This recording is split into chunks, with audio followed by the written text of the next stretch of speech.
जज की वैकेंसी लिख ली है, तो डिटेल में बात करेंगे। इसमें सिलेबस भी मेंशन है, जो भी एलिजिबल है फॉर्म फिल कर देना। पेपर सेकंड में कोड ऑफ क्रिमिनल प्रोसीजर है, मैंने आपको कहा था ना पुराने वाला ही मेंशन है, 30 मार्क्स का होगा वो। नमस्ते भाइयों, क्या हाल चाल है आप सबके, और आप सबको गुड मॉर्निंग। जज की वैकेंसी लिख ली है, तो डिटेल में बात करेंगे। इसमें सिलेबस भी मेंशन है, जो भी एलिजिबल है फॉर्म फिल कर देना। और देखो, जज की वैकेंसी निकलती रहती है, हर स्टेट में निकलती है, चैनल पे वीडियो आता है अपकमिंग वैकेंसी, उसके बारे में बताता हूँ। और अभी मैंने राजस्थान में एक तरीके से एपीओ की वैकेंसी है, लीगल डिफेंस काउंसिल की वैकेंसी, उसमें असिस्टेंट डिप्टी चीफ की लिख ली है। काम एपीओ का जो रहता है क्रिमिनल मैटर देखने का वही होता है, पर जो Rajasthan state legal service authority है वो लीगल एड प्रोवाइड कराती है। उसमें आपको फिक्स पैसा मिलेगा, ₹1,00,000 तक सैलरी है पर मंथ चीफ की, और शायद असिस्टेंट वाले की 45,000 तक है। तो उसमें बच्चे बहुत कंफ्यूज हो रहे हैं कि सर अदर स्टेट के बच्चे भी फिल कर सकते हैं। बिल्कुल कर सकते हैं अदर स्टेट के बच्चे फिल। ऑफलाइन भरा जाएगा ये फॉर्म, आपको पोस्ट करना है या आप खुद के द्वारा भी दे के आ सकते हो ऑफिस में, जो हेड ऑफिस शायद जयपुर में होगा, राजस्थान हाईकोर्ट की बिल्डिंग में ही होगा। तो खुद के द्वारा भी दे के आ सकते हो या पोस्ट भी कर सकते हो। स्पीड पोस्ट कर देना। लास्ट डेट क्या है, कुछ दिन बाद ही है लास्ट डेट। अगर वीडियो नहीं देखा तो देख लो। मैं हमेशा कहता हूँ चैनल को सब्सक्राइब रखो और बेल आइकन दबा के रखो, जिससे आपको टाइमली नोटिफिकेशन मिल जाए, वीडियो मिस ना हो। अगर लास्ट डेट के बाद वीडियो देख रहे हो तो कोई मतलब नहीं है इस वैकेंसी का आपका।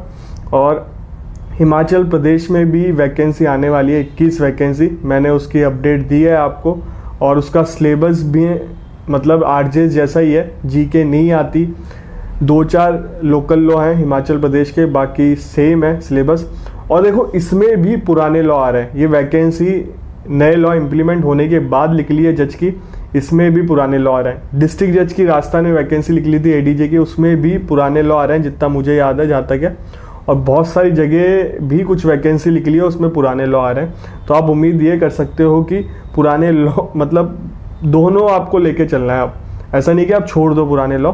फ्यूचर जैसे आप टारगेट कर रहे हो, जैसे आरजेएस को टारगेट कर रहे हो फ्यूचर के लिए, तो नए लॉ आप सोच सकते हो कि हाँ पढ़ें, पर आप दोनों लॉ पे फोकस करो, पुराने लॉ छोड़ना मत। मेरे कहने का मतलब यही था, बाकी आपकी मर्जी।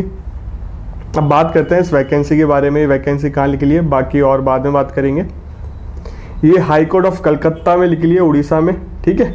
डायरेक्ट रिक्रूटमेंट है, कैडर ऑफ डिस्ट्रिक्ट जज। इसमें 31 वैकेंसी और 14 वैकेंसी सिविल जज के लिए, उसको मैं एक्सप्लेन करूंगा आपको। ये 31 वैकेंसी लिख ली है, इसमें 10 वैकेंसी वुमेन के लिए है। इसकी पे स्केल बता रहा है कि 1,40,000 से लेकर 1,90,000 तक पे स्केल रहेगी। डी अलाउंसेस, अगर आपको पता करना है डीजे साहब को कितनी सैलरी मिलती है, बेसिक पे कितनी है, अलाउंसेस क्या है, मैंने उस पर भी वीडियो बना रखा है। डिटेल वीडियो आपको चैनल पे मिल जाएगा। ऑफिशियल सैलरी स्लिप लगाइए प्रिंसिपल डीजे की। एलिजिबिलिटी की बात कर लेते हैं। लॉ की डिग्री मांगी है, 3 साल वाली हो चाहे 5 साल वाली हो। 7 साल का एक्सपीरियंस होना चाहिए कंटिन्यू। इसमें जजमेंट मेंशन नहीं है, तो 7 साल का एक्सपीरियंस आपका कंटिन्यू है तो आप अप्लाई कर सकते हो। बाकी आगे चलता है, अगर उसमें जजमेंट मेंशन होगा तो मैं बता दूंगा। मिनिमम एज 35 है, मैक्सिमम 45 है, ठीक है। एज रिलैक्सेशन भी है 5 ईयर का। और शेड्यूल कास्ट, शेड्यूल ट्राइब और SC BC और वुमेन के लिए भी है। और 10 साल का फिजिकल हैंडीकैप वालों के लिए है, ठीक है। एज मतलब इसमें फीस है 750 रुपये। और जो SC ST फिजिकल हैंडीकैप है उनको कोई फीस नहीं लगेगी। इसमें सर्टिफिकेट कौन कौन से लगेंगे, आधार कार्ड लगेगा आपका, स्कूल की मार्कशीट लगेगी, लॉ की डिग्री लगेगी, और आपकी डिस्ट्रिक्ट जो जुडिशल जहाँ से आप प्रैक्टिस करते हो वहाँ का सर्टिफिकेट लगेगा। और public prosecutor, assistant public prosecutor का अपॉइंटमेंट लेटर लगेगा, क्योंकि PP भी दे सकते हैं बट JLO एग्जाम नहीं दे सकता। APO एग्जाम दे सकता है हायर जुडिशरी का, बट JLO जो बैंक के ऑफिसर होते हैं वो नहीं दे सकते। उसका रीज़न भी मैं बता दूंगा एंड में। फुल सिग्नेचर लगेंगे और 2 सर्टिफाइड मतलब गुड कैरेक्टर सर्टिफिकेट भी लगेगा, जो गजेटेड ऑफिस के द्वारा, गजेटेड ऑफिसर होता है उनके द्वारा इशू होगा। और जो रिजर्व कैटेगरी है उनके वो सर्टिफिकेट भी लगेंगे। फिजिकल हैंडीकैप का भी सर्टिफिकेट लगेगा। और इसमें उड़िया भी आपके होनी चाहिए स्कूल लेवल पे। तो इसका मतलब उड़ीसा वाले ही ये फॉर्म फिल कर सकते हैं, क्योंकि वहाँ के लोगों के ही स्कूल के टाइम पे होती होगी। और लोकल लैंग्वेज तो हर जगह आती है, बट इस कंडीशन से अदर स्टेट के बच्चे एक तरीके से नहीं दे पाएंगे अगर ये सर्टिफिकेट लग रहा है तो। एक राजस्थान है उसमें हाँ हिंदी आती है, बट ऐसा नहीं लिखा हुआ कि आपके हिंदी होनी चाहिए 10th-12th में, ऐसा कुछ मेंशन नहीं है। बट इसमें इस कंडीशन से उड़ीसा के लोग ही देख पाएंगे। कोई बात नहीं, उड़ीसा से भी लोग वीडियो देखते हैं मेरा। तो इसमें रिटर्न एग्ज़ाम ही होगा, 100 मार्क्स का होगा, 2 घंटे के पेपर होंगे सारे। पेपर 1 में कोड ऑफ सिविल प्रोसीजर है, पर्सनल लॉ है, टीपी है, स्पेसिफिक रिलीफ है, लॉ ऑफ कॉन्ट्रैक्ट है, उड़ीसा के लॉ हैं, उड़ीसा स्टेट एबोलिशन एक्ट भी है, उड़ीसा लैंड रिफॉर्म एक्ट भी है, law of motor accident claim भी है। 30-40 मार्क्स का पहला पेपर होगा।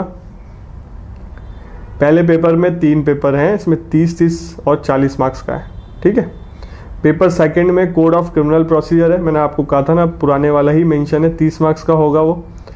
आईपीसी है, 30 मार्क्स की होगी। इंडियन एविडेंस एक्ट है, 30 मार्क्स का होगा। मतलब इस इतने मार्क्स के क्वेश्चन आएंगे इसमें से। पेपर तो एक ही है, पार्ट बांट रखे हैं इन्होंने। और ड्रग्स वाला एक्ट में भी आएगा ये, food safety, essential commodity, environment protection, water, और schedule caste, schedule tribes, protection of women, domestic violence act. Syllabus में ज़्यादा चेंज नहीं है वैसे।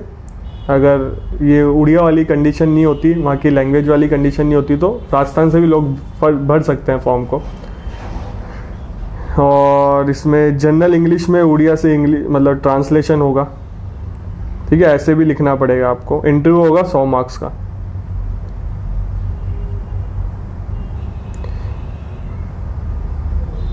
और बाकी नहीं, इंटरव्यू तो 30 मार्क्स का होगा। बाकी इसमें देखो अलग से वैकेंसी भी है, जो सिविल जज होते हैं वो अप्लाई कर सकते हैं इसके लिए, और 14 वैकेंसी उनके लिए है। और इसमें कंडीशन है ACJM के बाद आपका 5 साल का एक्सपीरियंस हो। देखो हर बार पूछते भी बच्चे, हायर जुडिशरी का एग्जाम दे सकता है क्या सिविल जज, हायर जुडिशरी का एग्जाम दे सकता है। भी इसका सिलेबस बता देता हूँ, फिर बात करता हूँ मैं। देखो पेपर 1 होगा, इसका थोड़ा पैटर्न दूसरा है। रिटर्न एग्जाम होगा पेपर 1, पेपर 2 और इंटरव्यू होगा 20 मार्क्स का। पेपर 1 में code of civil procedure, personal law है, transfer of property, specific relief, limitation, contract, ये उड़ीसा के एक्ट हैं, वही है। Criminal procedure, Indian penal code, Indian evidence act, drugs वाला है, प्रिवेंशन ऑफ करप्शन है, एसेंशियल कमोडिटी है, प्रोटेक्शन ऑफ ये इन्वायरमेंट एक्ट भी है, शेड्यूल, वही सिलेबस है। पर इसमें पेपर 2 ही हो रहे हैं और इंटरव्यू 20 मार्क्स का होगा। देखो बात आती है कि बहुत देखो ACJM होता है ना, मोटा मोटा समझ लो, ACJM हो गया, आपका प्रमोशन हो गया, आप ACJM बन गए सिविल जज से, फिर आपके 5 साल का एक्सपीरियंस हो गया, तो आप हायर जुडिशरी का एग्जाम दे सकते हो। अब बोलोगे सर आप 5 साल में तो ADJ बन जाओगे। इसमें एक कंडीशन है, जो डायरेक्ट ADJ लग रहा है उनको सीनियर माना जाता है। फॉर एग्जाम्पल 2 तरीके के ADJ हो गए, एक तो सिविल जज प्रमोट हुए हैं, सिविल जज जैसा आपने लोअर जुडिशरी का एग्जाम दिया, सिविल जज बने, ACJM बने, फिर ADJ बने। आप एक हायर जुडिशरी से डायरेक्ट ADJ लग गए हो, तो आपका प्रमोशन पहले होगा फ्यूचर में। जैसे फॉर एग्जांपल 2 प्रमोशन करना है, तो 2 पोस्ट है, तो जो 2 हायर जुडिशरी से लगे हैं पहले उनको प्रमोट करेंगे, बाद में लोअर जुडिशरी वाले जो ADJ होंगे उनको प्रमोट करेंगे, जो लोअर जुडिशरी से प्रमोट होके आए, तो उनका प्रमोशन पहले होता है, सीनियर उनको माना जाता है। तो आप देखना हर जगह डिस्ट्रिक्ट में जितने प्रिंसिपल DJ होते हैं, जो हाई कोर्ट प्रमोट होते हैं ADJ, वो हायर जुडिशरी से बहुत होता है। ऐसा नहीं कि लोअर जुडिशरी से प्रमोट नहीं हो सकते हो, बट आपकी एज कम होनी चाहिए, और अगर छोटे एज में आप लग गए हो तब आपका पॉसिबिलिटी आप हाई कोर्ट तक पहुंच सको। सुप्रीम कोर्ट तक तो ना के बराबर चांसेस है, मैंने तो कभी देखा नहीं कोई सुप्रीम कोर्ट तक पहुंच सका हो। तो इसकी लास्ट डेट मैं बता देता हूँ आपको। इसकी लास्ट डेट है,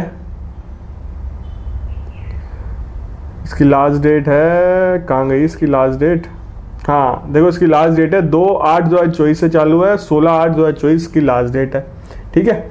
और वो वाला फॉर्म जो भर देना राजस्थान में जो लिख ली है, किसी भी स्टेट से हो, आपका रजिस्ट्रेशन लगेगा, सर्टिफिकेट बार एसोसिएशन वो इशू करेगा, मतलब एक्सपीरियंस सर्टिफिकेट लगेगा उसमें। और असिस्टेंट वाले में 0 से 3 साल का एक्सपीरियंस ही है, तो 0 से 3 साल मतलब 1 महीने का भी हो, 2 महीने का भी हो, आप अप्लाई कर सकते हो। तो उसको अप्लाई कर देना। वीडियो नहीं देखा तो देख लो जाके। आपसे मिलेंगे अगले वीडियो।